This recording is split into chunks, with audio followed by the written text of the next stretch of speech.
Assalamualaikum warahmatullahi wabarakatuh. Ketemu lagi bersama saya, Rosalia Afroyati. Nah, pada kali ini saya dan teman-teman saya akan menjelaskan beberapa materi di perkuliahan biokimia tentang enzim. Apa sih itu enzim? Nah, pada video kali ini saya dan teman-teman saya akan menjelaskan beberapa pengertian dan fungsi enzim pada proses pencernaan di dalam tubuh manusia. Pengertian enzim itu sendiri merupakan suatu zat yang bertindak sebagai katalis dalam tubuh manusia. Adanya peran sebagai katalis tersebut membuat enzim dapat mempercepat berbagai proses reaksi kimia di dalam tubuh manusia. Segala macam makanan yang kita konsumsi akan dicerna oleh yang namanya enzim pencernaan. Di dalam proses pencernaan, enzim akan diproduksi secara alami di dalam tubuh manusia, di mana tugasnya yaitu memecah komponen makanan seperti lemak, karbohidrat, dan protein. Tugasnya adalah agar nutrisi yang berasal dari makanan dapat diserap ke dalam aliran darah untuk menunjang fungsi sel-sel tubuh. Misalnya, fungsi enzim pada mulut.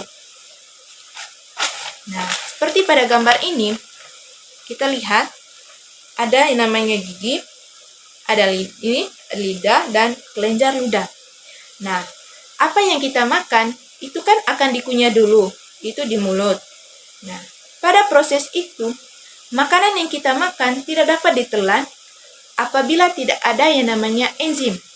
Nah, di dalam mulut ini, itu ada yang namanya enzim amilase atau petialin, di mana enzim amilase atau petialin ini dihasilkan oleh yang namanya kelenjar air liur atau kelenjar ludah. Nah, ini. Maka, enzim amilase atau petialin ini berfungsi itu mengubah amilium atau karbohidrat menjadi maltosa atau monosakarida, sehingga makanan yang kita makan itu akan terasa manis. Yuk kita bahas fungsi enzim yang ada di dalam lambung kita.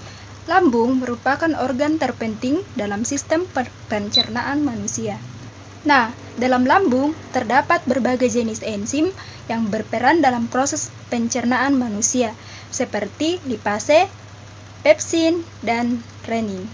Tapi kamu tahu nggak sih fungsi enzim yang ada di dalam lambung? Kalau belum, yuk kita bahas. Yang pertama yaitu enzim pepsin. Fungsinya yaitu memecah struktur protein dalam makanan menjadi asam amino. Tubuh melakukan proses ini guna mempermudah penyerapan nutrisi di dalam usus. Yang kedua, ada enzim lipase, di mana enzim ini berperan dalam proses pencernaan lemak. Enzim ini dihasilkan oleh sel-sel yang terdapat di dalam dinding lambung dan bekerja dengan cara memecah lemak menjadi asam lemak dan gliserol. Dan yang terakhir, ada enzim renin, berfungsi untuk penyerapan protein susu menjadi kasein. Dalam organ pankreas dan dinding usus halus ada beberapa bagian enzim. Yang pertama itu enzim tripsin. Fungsinya mengubah protein menjadi asam amino. Yang kedua itu enzim lipase. Fungsinya mengubah lemak menjadi asam lemak dan gliserol. Yang ketiga itu amilase. Fungsinya mengubah amilum atau zat pati menjadi glukosa. Yang keempat itu sukrase. Fungsinya memecah sukrosa menjadi disakarida dan polisakarida. Yang kelima itu maltase. Fungsinya mengubah maltosa menjadi glukosa. Yang keenam itu laktase. Fungsinya memecah laktosa menjadi glukosa dan galaktosa. Nama saya Irenis Neot. Di sini saya akan menjelaskan ciri-ciri enzim.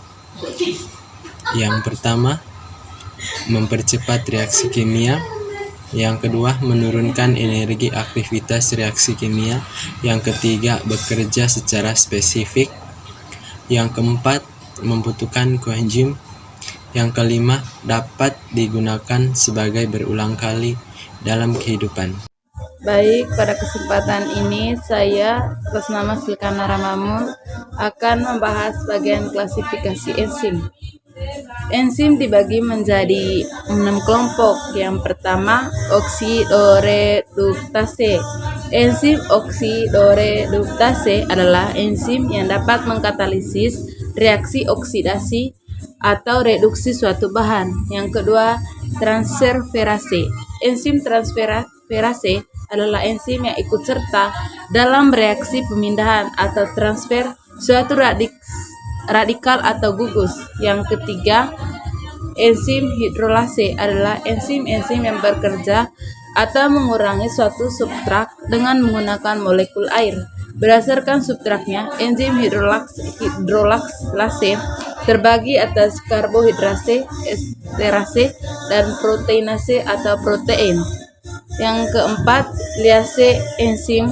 Liase adalah enzim yang ikut dalam pemecahan ikatan C sampai C dan CO dengan tidak menggunakan molekul air. Yang kelima, isomerase. Enzim isomerase adalah enzim yang mengkatalisis reaksi perubahan konfigurasi molekul dengan cara pengaturan kembali atom-atom substrasi sehingga dihasilkan molekul baru yang merupakan isomer dari substrat, atau dengan perubahan isomer posisi, misalnya mengubah aldosa menjadi ketosa. Yang keenam, ligase. Ligase merupakan golongan enzim yang berfungsi melepas molekul asam pirofosfat dari molekul induknya berupa isomer atau trifosfat, sehingga molekul induknya terbelah menjadi dua. Reaksi pelepasan tersebut akan disertai dengan pembentukan molekul baru dan biasanya juga disertai dengan reaksi hidrolisis. Oke, di sini saya akan menjelaskan mekanisme kerja enzim. Mekanisme kerja enzim memiliki dua teori atau dua model. Yang pertama itu Luch and Kay. Luch and Kay, ketika kita mengartikannya dalam bahasa Indonesia, Luch berarti gembok dan Kay adalah kunci. Ibaratnya gembok ketemu dengan kunci, sehingga dapat diartikan atau nama lain dari teori ini yaitu teori kecocokan atau teori jodoh. Mereka sudah berjodoh. Nah, ketika enzim dikaitkan atau disatukan dengan substrat, maka terbentuklah ikatan atau struktur kompleks enzim substrat. Yang kedua, induksi fit. Berasal dari kata indux berarti induksi, dan fit itu cocok, berarti dipaksa induksi biar cocok atau dipasangkan biar cocok. Karena dipaksa untuk cocok, maka nama lainnya atau nama latinnya adalah teori fleksibel. Mengapa dikatakan teori fleksibel? Karena enzim memiliki sisi aktif yang tidak sama dengan sisi pengikat dari substrat, sehingga dikatakan enzim yang dapat menyesuaikan substrat. Nah, teori induktif ini dapat kita ibaratkan dengan orang yang lagi PDKT sehingga mendapatkan kecocokan. Setelah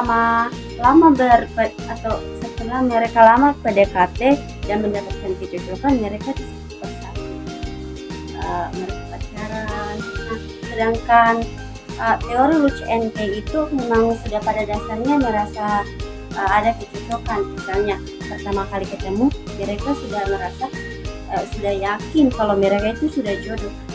Itu tadi dua teori mekanisme kerja enzim yang dapat saya paparkan. Kurang lebihnya dan mohon dimaafkan. Mari belajar bersama-sama.